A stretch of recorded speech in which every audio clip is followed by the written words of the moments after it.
I'm Carolyn Holzman, and this is Confessions of an SEO. And these episodes are short and reflect the view of management. Welcome to episode 41 of Confessions of an SEO, season 4. Okay, I'm not going to lie, I had a lot of fun with my new test this past week. In the old days, for some reason, I had this thought that testing was something that I could only do in my spare time, late at night, or over the weekends. And at the time, it's not like I wasn't already working 7 days a week between running the manufacturing shop and the SEO agency. I had a teenager at home, and our family time was important and, quite frankly, at times excruciating. Anyone who's lived with a teenager, I'm sure, can relate. You know, 1 minute they like you, the next minute they hate you. In comparison, Google made sense. So putting together this new test kind of felt like old times. Except in the old days, I'm talking about 2015, 2016, we weren't making full sites because at the time, Google wasn't like that, obviously, until about 2020. But at first, the most test pages we put together at any one sitting was either 2 or 3, maybe 5. No attempts to optimize at all, just placing these words that were, shall we say, unique in Google's set of documents. Now that, the way I describe that, sounds a lot more respectable than what non-testers, referring to what we were doing. They referred to it as we were testing with gibberish.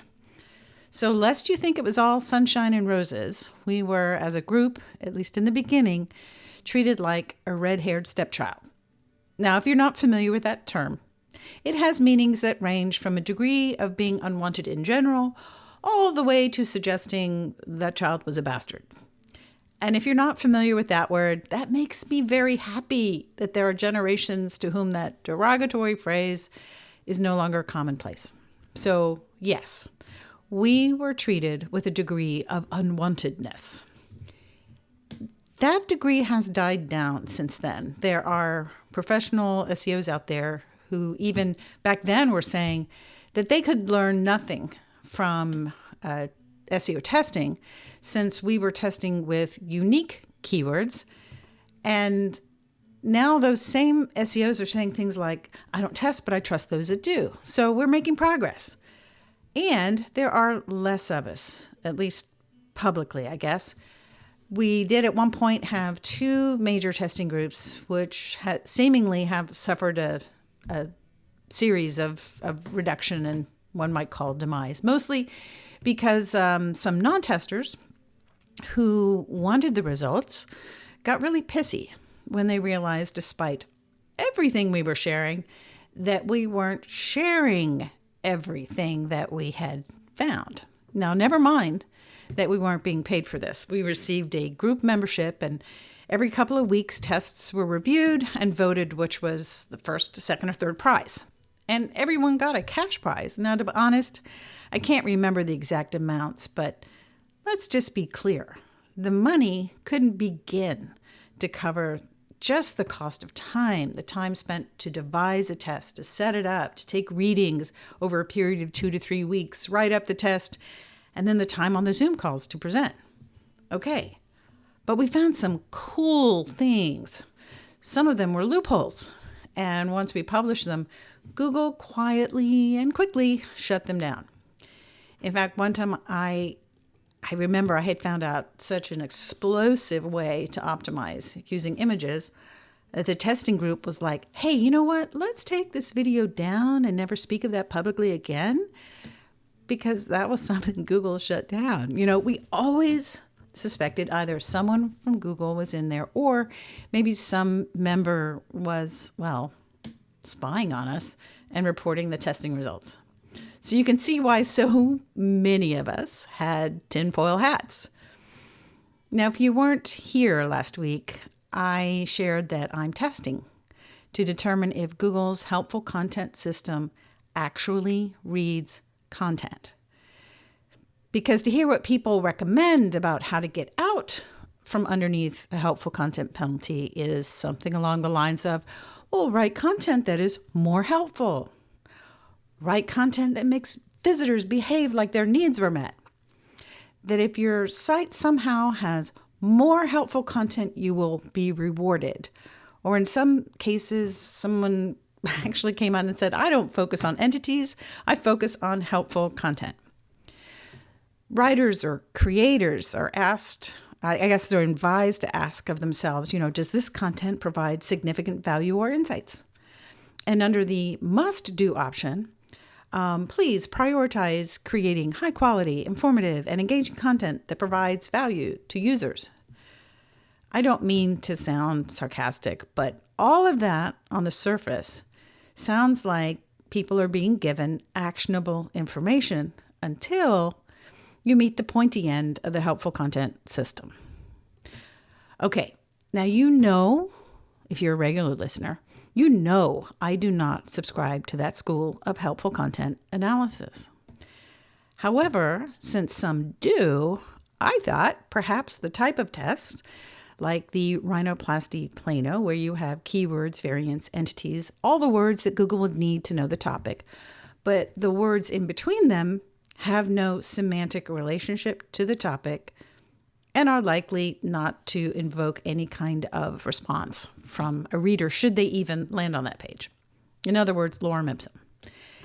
So there is nothing but the cohesive topical relevance in a test of this type. So my hypothesis is, as I shared last week, Google will rank this content for the keywords and will not see the lorem ipsum as unhelpful. Now, if you're not familiar with what I'm talking about, you can catch up with episodes 39 and 40 of Confessions of an SEO. I go through everything in excruciating detail. No, it's really fun. It's only 15 minutes, right? So the outcome of that particular test that I'm referencing ultimately provided proof, evidence, whatever you want to call it, that Google does not read. But it pulls meanings from the placements of keywords in the content and source code. Otherwise, Google would have been able to tell that the lorem ipsum was meaningless in the context of rhinoplasty. My test is one that is launched after the introduction of the helpful content system into the SERPs. Now, I have data that provides evidence that helpful content evaluation starts at indexation.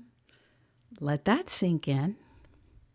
Okay, but remember, I'm putting all that aside.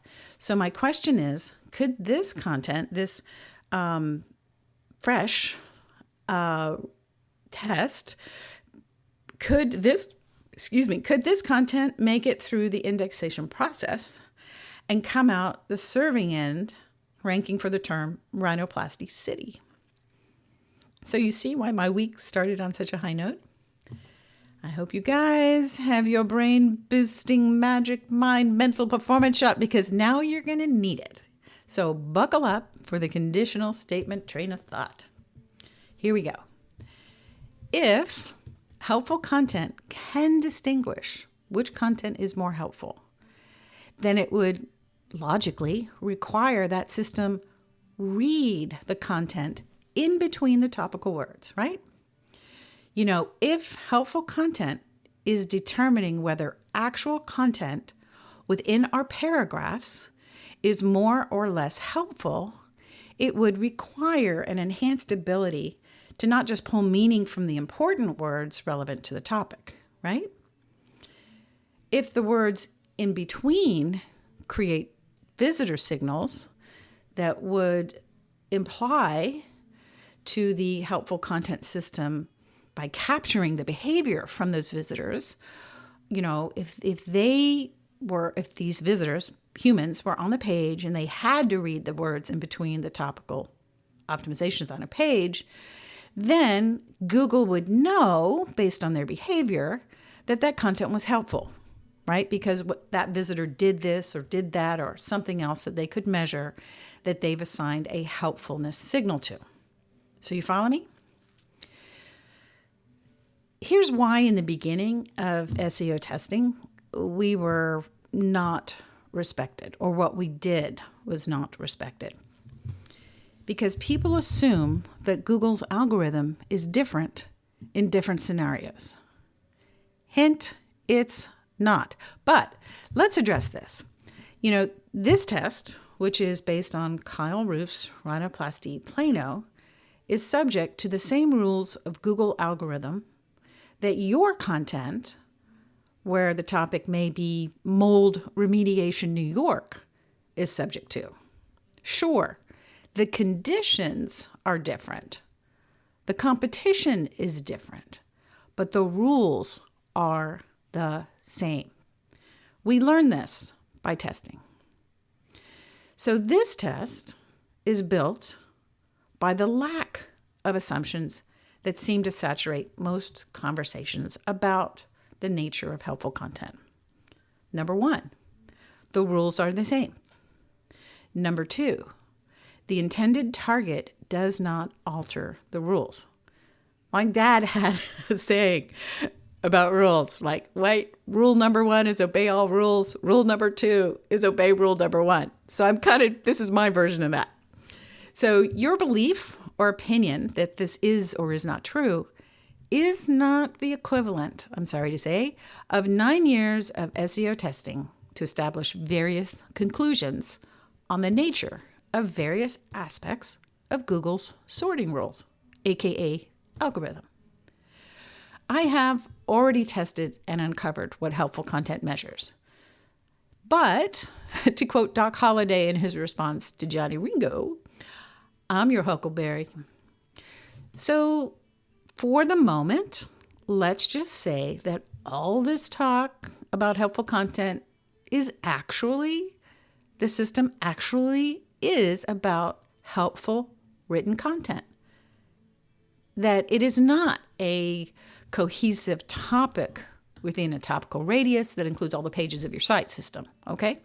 So I am just going to lay all that down. Everything that I have data on, everything that I see evidence of, everything that even as recently as yesterday, I saw in action. Okay, I'm just going to put that down, and I want to test to see what if everybody else is right. I do not have a horse in this race. I just want to help people who got the snot kicked out of their sites because of what I've seen and tested. But okay, let's just test this thing. And as we move forward, we have to look at what's possible. What are two possible outcomes? So what does it mean if the helpful content does not let this content into the index? Well, for that to happen, it would provide evidence, perhaps, that Google is able to identify lorem ipsum content going through the indexation system and treat it as it's nothing but placeholder text, right? Or shall we say it's not helpful? Now, that would be really significant because up until now, we haven't seen that on a site level. Before, when I'm talking about early days of SEO testing, before things got more involved, we would test individual pages and get results until 2020, when we had to, in order to get an individual result, we had to create individual sites, pages, privacy policy, terms of service. We thought initially that somehow this was Google having figured out what lorem ipsum was. And that sort of assumption or possibility is kind of hung out there over in space ever since. It would be evidence if the helpful content system does not let this content into the index. It would be evidence that it was reading more than the optimized word placements.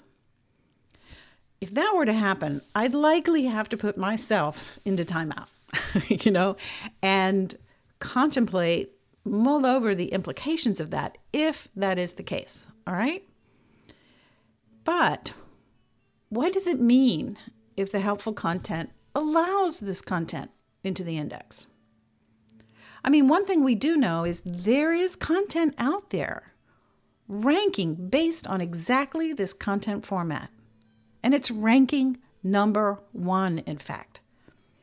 So if the pages on this site were to get indexed, and the internal page that historically ranks for the term rhinoplasty, insert city name.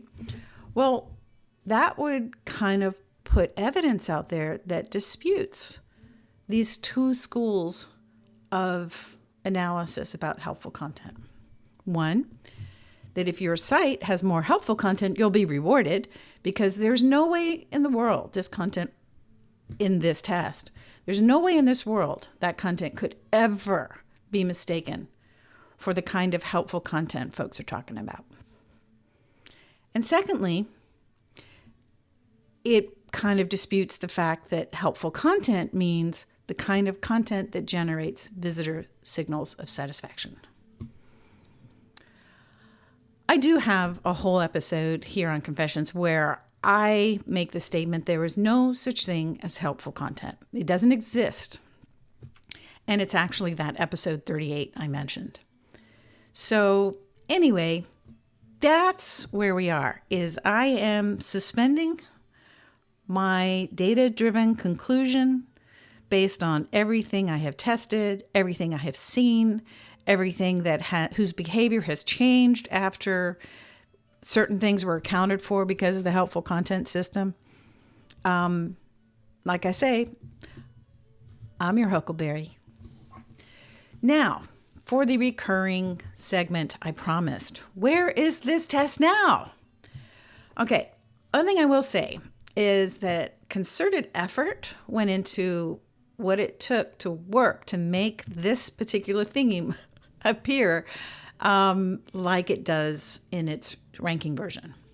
So I don't know whose site that is. And as you know, I'm not going to share that city, just in sort of in the spirit of, I want to keep that thing alive. I don't want someone to, take it out of the index. Now, the test site had an here's where I'm going to, this I guess is Confessions.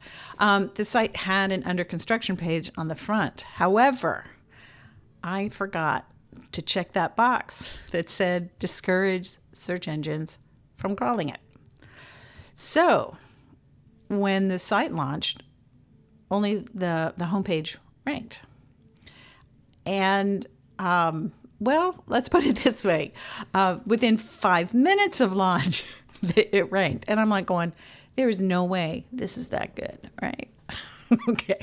So I went back and I looked in the server logs and found that for about a week since I had gotten the domain, put it on hosting, that Google had been crawling it, just the homepage. And obviously, I could tell by the next thing it did, it was pulling the image of the under construction site on there. So Google was aware of this domain. And okay, so what? Now, I also decided two things. One, I submitted the URLs through my indexer, Indexilla. Because, I want to say not only did I develop this platform, I'm a customer. And I also set up in my rank tracking, I'm tracking it on two levels. One is a global Google option, like for the US in general. And a second was what if I was searching from that local city, that local city-state. And like I said, within 5 minutes of launch, global rankings had it at spot 23, and local rankings, if I searched within the city, had it at spot 24. The next day, they were both ranking exactly the same at spot 24. So watch this space. If you want to get in to be a tester of the indexation platform called Indexilla, you should join Crawl or No Crawl on Substack. And when the next report is sent out, you'll see the link to the Google form, and you can let me know you're interested, and I'll get you set up. Best of all, you get an indexer, and all of it's on my dime during the test phase.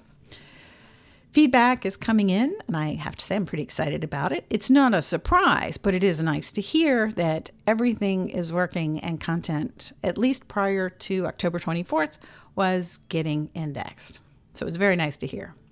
Meanwhile, I'm in logo hell, but I know I got to make a decision. All right. That's it for me this week. If you need help with your site and you're not sure where to dig, text me. My specialty is forensic SEO. I find weaknesses in sites and bring solutions to strengthen them to create more success. To stay on the cutting edge of the state of indexing, as well as get access to the new indexer on the market that is not using the indexing API, check out Crawl or No Crawl on Substack. Thank you for being a listener. Thank you for being a supporter. If you have questions or topic ideas, I'd love to hear from you. You can text me at 512-222-3132. Thanks again, and until next week, I'll see you in the SERPs.